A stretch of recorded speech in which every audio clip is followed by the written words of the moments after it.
When we talk about tactics in the game of chess, there's a powerful resource that can completely turn the tide of a match in just one single move, the discovered attack. Imagine two of your own pieces perfectly aligned. For example, a formidable rook positioned directly behind a bishop.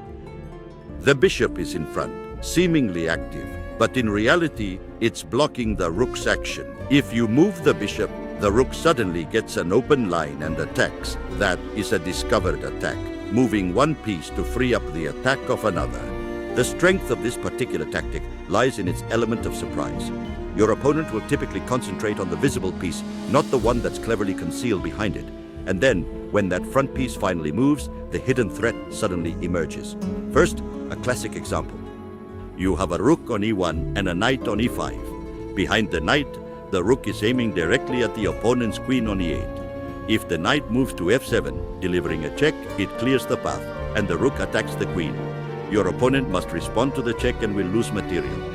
This particular situation is known as a discovered check. Now, for our second illustrative example, consider a scenario where a bishop is placed on b2 and a queen on d4, with both pieces simultaneously aiming at the king located on g7. If the queen moves to g4, checking, it frees the bishop's diagonal. The king is now in check by the bishop, plus there's a new threat. This coordination creates an unstoppable attack. A third, more strategic example, a rook on d1 behind a pawn on d5. If the pawn advances to d6, attacking a piece, it completely opens the file. The rook then enters with great force on the 7th rank. It's not always an immediate checkmate. Sometimes it's about gaining the initiative and achieving complete dominance over an open file. The key in every single case remains the same: two aligned pieces, with one blocking the other, and a crucial intermediate move that then unleashes their hidden power. The discovered attack is not some kind of magic. It's a result of precise coordination, careful calculation, and sharp tactical vision.